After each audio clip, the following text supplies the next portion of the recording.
Some places don't speak in words. They hum, they breathe, they remember.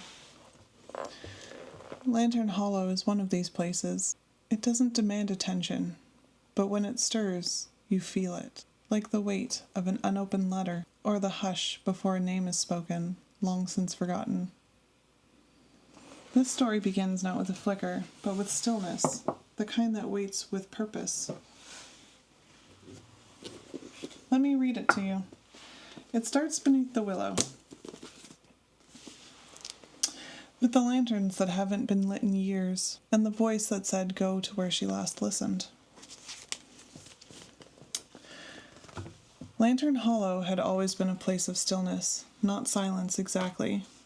There were always birds in the hedgerow, soft-winged and watchful, along with the ever-present whisper of wind threading through the willows. The great boughs swayed and sighed. The benches creaked faintly where time had softened their joints. There was the occasional shuffle of leaves or the distant lap of water near the edge of the hollow. But stillness. The kind of stillness that settles into your bones before you notice it. The kind that feels like breath held, not out of fear, but reverence. The kind that feels like something is listening. At its center stood Eldernight, the great willow whose branches stretched like arms across the sky. Her roots, it was said, ran deeper than the stone and story alike, knotted in layers of memory too old to name. She stood not as a guardian, but as something older still, a witness.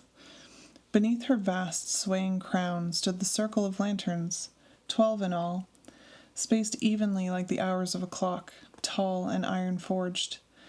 Each bore a name, etched not in ink nor paint, but in the soft language of lantern light, delicate symbols that shimmered only when truly seen.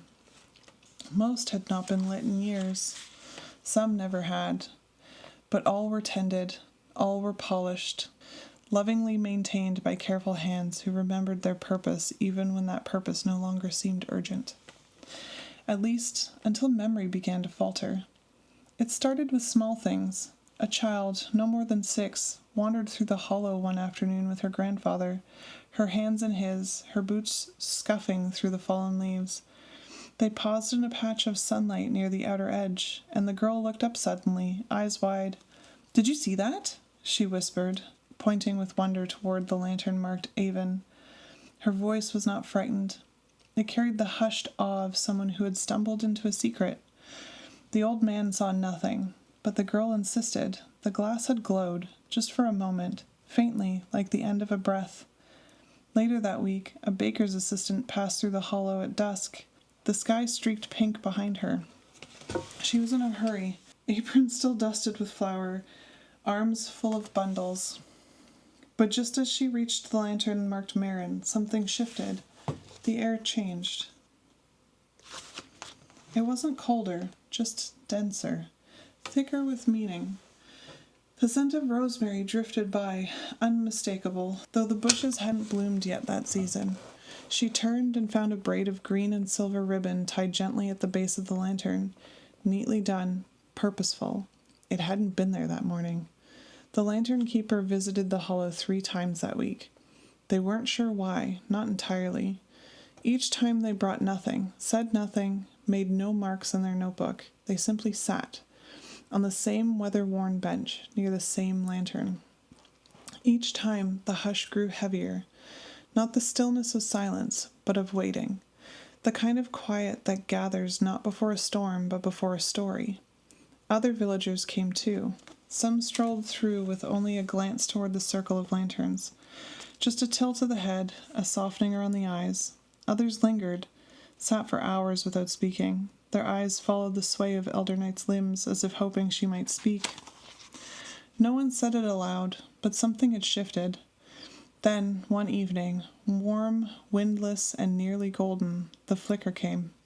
The Lanternkeeper had just risen to leave. They turned, stepping softly along the warm path home, and then movement.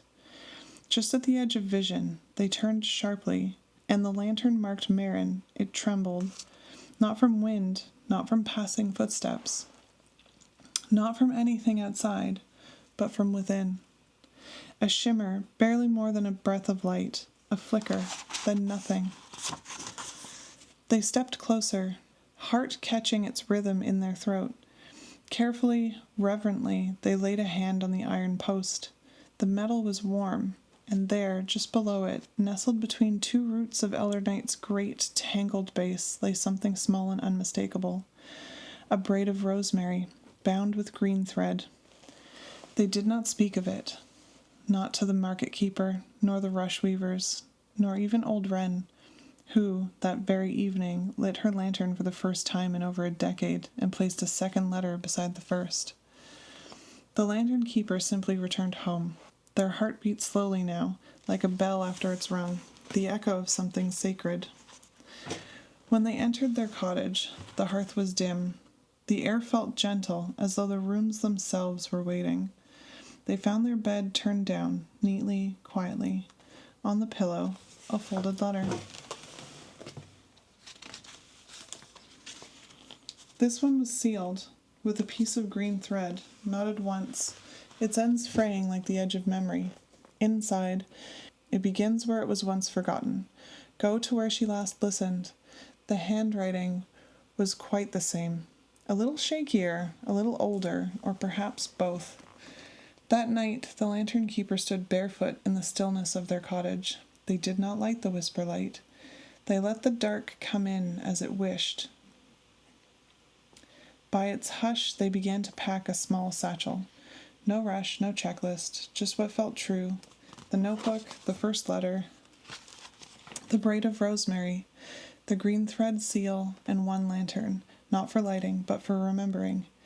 At the edge of Lantern Hollow, Eldernight's branches curled closer toward the earth, and in the sacred hush between shadow and sleep, the wind carried a voice no one quite heard. You are near. She is listening. Some stories don't end as much as deepen. A shimmer, a name, a thread left where no one saw it placed. The lanterns are listening again, one by one, and what was once forgotten is beginning to remember. I don't know what the next letter will say, but I expect we will hear it soon. Thank you for being here, for listening, for remembering, and if you pass through Lantern Hollow, don't be afraid of the stillness. It just means something sacred is near.